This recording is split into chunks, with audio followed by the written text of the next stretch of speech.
ትንሽ ወንድሜ በጣም ይቅርታ።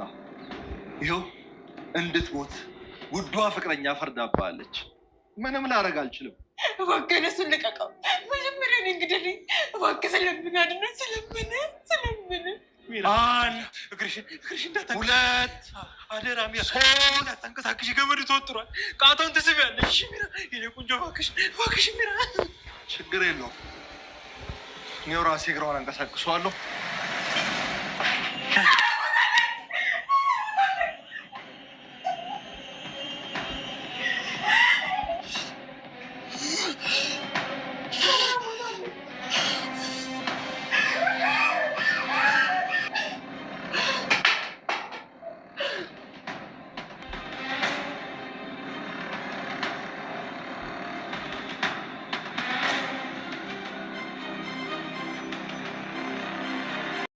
በስተመጨረሻም እንግዲህ ሚራ የምትገባበት የምትወጣበትን ስታጣ ሳራን እንደሞተችና ሳራን ደግሞ ማን እንደገደላትም ጭምር ተናግራለች ማለት ነው። አድናን ዛሬ በጣም ነው ደስ ያሰኘን ማለት ነው። እውነት ለመናገር ሚራም እንግዲህ ለፍቅር ስትል ነው ይህንን መስዋዕት የከፈለችው። እውነቴን በጣም ነው የገረመኝ ማለት ነው።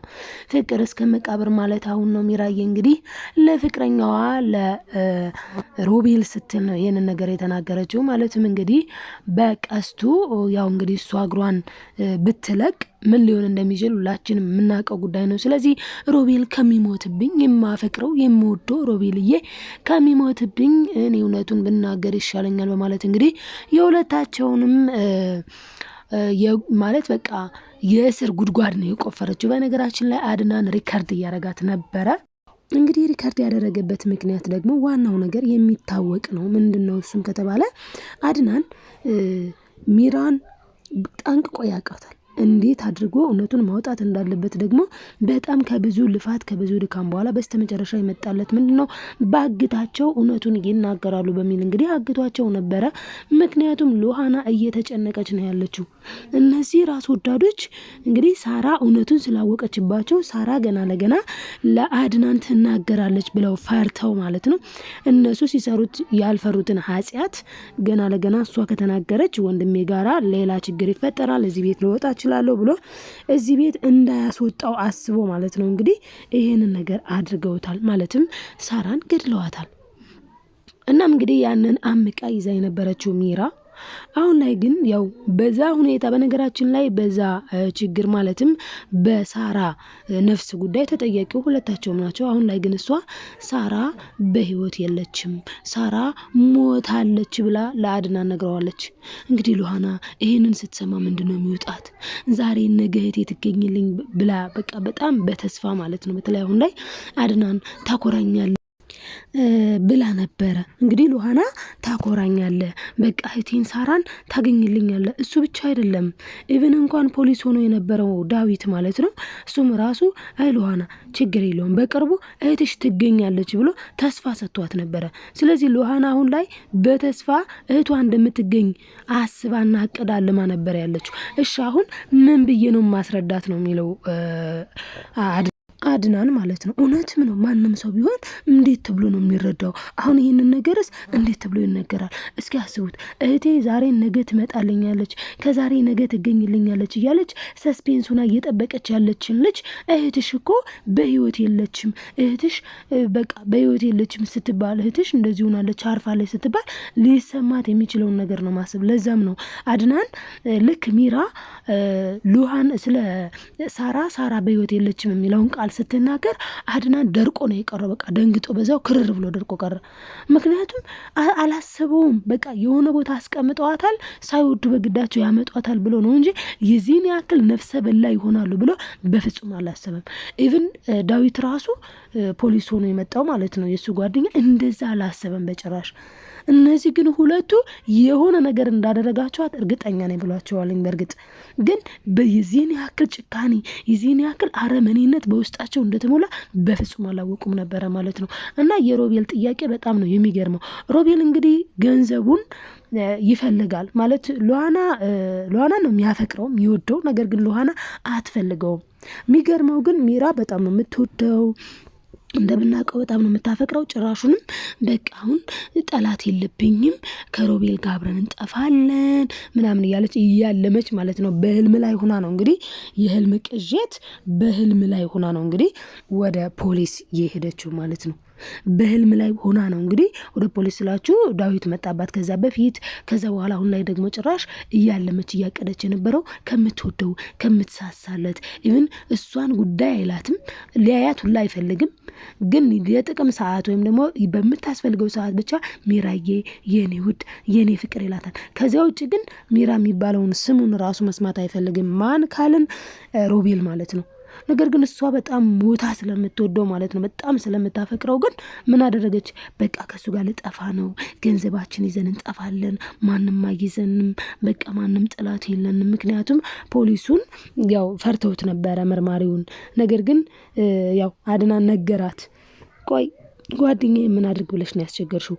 ፖሊስ አይደለም ዳዊት ማለት የኔ ጓደኛዬ ነው እኔን ለመርዳት ዝግጁ ነው። ስለዚህ እናንተን እያውጣጣናችሁ ነበረ እውነቱ ይሄ ነው አላት። በዛ ሰዓት እንግዲህ እሷ በጣም ነው የደነገጠችው። ምንም የሚደብቀኝ ነገር የለም እውነቱን ተናገሪ ደግሞ ምንም በቃ ሌላ ውሸት ሌላ ፍልስፍና አይጠበቅብሽም ማለት እንደ ስብዕና ግን የሚራ ገጸ ባህሪ በጣም በጣም የወረደ ገጸ ባህሪ ነው ማለት በቃ ደስ የማይል ማለት ነው። በጣም በቃ ደስ የማይል ገጸ ባህሪ ነው እውነት ለመናገርና እንግዲህ የሚራ ገጸ ባህሪ ይሄንን ነው። ታዲያ ተንኮልን ሴራን ክፋትን የተመላ ነው። ለዛም ነው እንግዲህ እቺ ልጅ ካልገደልካት እቺ ልጅ ናት ስለኛ ሚስጥር ልታወጣ የምትችለው እቺ ልጅማ በቃ በህይወት መኖር የለባትም ብላ እኮ ከስራው አለችበት። አሁን ላይ በእርግጥ እሷ ሚራ ምንድነው እያለች ያለችው? ሳራ በህይወት የለችም። እሺ ምን ሆነች ሲላት እንግዲህ ሮቤል እንደዚህ አድርጎ አስወግዷት እንድትል ነው። ሮቤል ደግሞ እውነቱን መናገሩ አይቀሬ ነው። ምክንያቱም እሷ ናት እንድትወገድ በጧት ማታ ስትጨቃጨቀው የነበረችው። ምን ብዬህ ነበር? እች ልጅ አስወግድልኝ አላልኩም ነበር እንዴ? እች ልጅ እኮ በጣም በቃ ብዙ ሚስጥራችን ሁላ ልታወጣ የምትችለው እች ልጅ ናት እያለች ደጋግማ ነው ነገረችው። ሮቤል ደግሞ ሴት ያዘዘው ሞት አይፈራም እንደሚባለው እሱ ምን አደረገ? እሷ እንዳዘዘችው እሷ እንዳለችው አድርጎ የሳራን ህይወት አጠፋ ማለት ነው። ስለዚህ የሳራ ጭምር ማለት የሳራን ህይወት አጠፋ። ስለዚህ የሚራ እጅ አለበት በአንድም በሌላም በተዘዋዋሪ መንገድም ቢሆን። ስለዚህ ሁለቱም ናቸው አሁን እስር ቤት የሚበሰብሱት። በጣም የሚገርመው ነገር ግን አድናን ነግሮት ነበረ ለሮቤል ማለት ነው። ምንድን ነው ያለው? አንተ እኮ ቀሪ ዘመንህን ወደ በእስር ቤት ስለምታሳልፍ እንደውም አሁን ብትጸልይ ነው የሚሻለው ሁላ ብሎ ተናግሮት ነበረ። በነገራችን ላይ እየተናገረው ትክክል ነው። ምክንያቱም አሁን ላይ መሲስ ሪካርድ አድርጓቸዋለኝ። ስለዚህ ይህንን ሪካርድ ሙሉውን ነው የሚያደርጋቸው። ገና ይሄው ልተኩሰው ነው። ስለዚህ እውነቱን ተናገሩ ሲባል ፍርጥርጥ አድርገው አንዱን ይዘረጠጣል። በነገራችን ላይ ሌባ ሲጣላ ሲካፈል ይጣላል እንደሚባለው እነሱም ደግሞ አሁን ሚስጥር እየተወጣጡ ነው ያሉት ማለት ነው። በመጀመሪያ ደረጃ እሷ ልክ ሳራ በህይወት እንደሌለች ስትናገር ሮቤል ከንፈሩ መንቀጥቀጥ ጀመረ ማለት ነው። ሉሃን አሁን ይህንን ሁሉ ጉድ ስትሰማ ምንድን ነው የሚፈጠረው ነው? ደግሞ እኮ ያለ ማፈሯ ማለት ነው። ያለ ማፈሯ አስቡት እንግዲህ ያለ ማፈሯ ሚራ ደግሞ ከሉሃና ጋር አፏን መክፈቷ ማለት ነው። በጣም ነው የምታሳፍረው። የምሬ ነው የምላችሁ። በጣም ከሚባለው በላይ በጣም ነው የምታሳፍረው ሚራ። ስለዚህ አሁን ላይ እንግዲህ ሚራ እና ሮቤል መታሰራቸው የማይቀር ጉዳይ ነው ማለት ነው። በዚህ መሀል ሉሃናና አድናን ያዝናሉ፣ ያሳዝናል። በተለይ ለሉሃና አምሳያዋ እህቷ በጣም የምትወዳት በጣም የምትሳሳላት እህቷ ነች። ስለዚህ መቼም ለእህቷ መንገብገቧ መንሰፍሰፏ የማይቀር ጉዳይ ነው። አይደለም ይቅርና እሷ የተወለደቻት አይደለም ይቅርና እሷ እህቷ የሆነችዋ አድናን ራሱ በቁሙ ምን እንደሆነ ላያቅ የያዘውን እንደ ዱላ ነገር የእሷን እግር አንስቶ ያኛው እንዲተኮስበት ሲያስፈራራ እንጨቱን በቁሙ ነው የጣለው ማለት ነው። ደንግጦ ደንብሮ የሰው ልጅ ህይወት ቀላል ነገር አይደለም። ስለዚህ ሳራም ደግሞ ሰርታ የምትበላ አንዲት ምስኪን ሴትን በህይወት እንዳትኖር እና ደግሞ ሚስጥራቸውን ካወቀችባቸው እኮ አንደኛ ነገር እንዳትናገር ማድረግ ነው ማለት በቃ በምንም ብለው ያለዛ ደግሞ ወደ ሆነ ሀገር እንድትሄድ የውሸታቸውን አሁን አረብ ሀገር ሄዳለች ብለዋል አይደለ?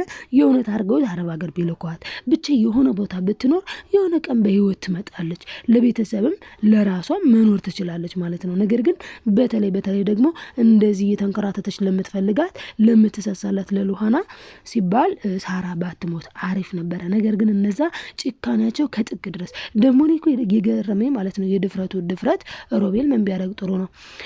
አድናንን ሄዶ አድናን እንግዲህ ወንድሙን ማለት ነው ሉሃና ጋር አደርክ አይደለ? ቆይ ግን ምን ተፈጠረ? ቆይ እኔ የምለው ምን አገባው ነው እሱ። መቼም የሰው ሚስት አጨማልቋን ሚራን። አሁን በጣም የሚገርመው ነገር የሮቤል ዓላማና እቅድ አድናንን ማበሳጨት፣ አድናንን ማናደድ፣ የአድናንን ፍላጎት ሁሉ ዜሮ ማድረግ እንጂ ሉሃናን አሁን ቢያገኛት ሉሃናን ማፍቅሯት አይደለም። በመሰረቱን የፍቅር አላውቅም ብሏል ማለት ነው። እና ይህ በእውነቱ በጣም የሚያሳፍር ነው። በቃ ከአንድ ወንድም የማይጠበቅ በዛ ላይ ደግሞ ቆይ ግን ትጠላኛለህ ለምንድን ነው የምትጠላኝ ብሎ የገዛ ወንድሙ ማለት ነው አድናን ሲጠይቀው ሮቤል የሚል ጥሩ ነው። አዎ እጠላለሁ፣ አዎ አልወድህም አለው። እንግዲህ አሁን በጣም የሚያሳዝነው ነገር ማለት ነው አዎ አልወድህም ይባላል ወንድም። በጣም ከባድ ነው። በእርግጥ ሲጠላው የኖረውን የውስጡን ነው ያወጣው አሁን ላይ ማለት ነው። እና በጣም ነው የሚያሳዝነው። እስቲ እንግዲህ ቀጣይ ምን ሊፈጠር ይችላልኝ? ኦልሬዲ እነሱ ወደ ወይኔ መውረዳቸው የማይቀር ጉዳይ ነው ብዬ አስባለሁ። እስኪ እናንተስ ምን ትላላችሁ? ዶችዬ ሀሳብ አስተያየታችሁን ኮሜንት ላይ አስቀምጡልኝ። ላይክ፣ ሰብስክራይብ፣ ሼር ማድረጋችሁን አትርሱ። ለማሰስ አይደለም ለማስታወስ ያክል ነው። ወዳችኋለሁ። ባይ ባይ ተወዳጆች።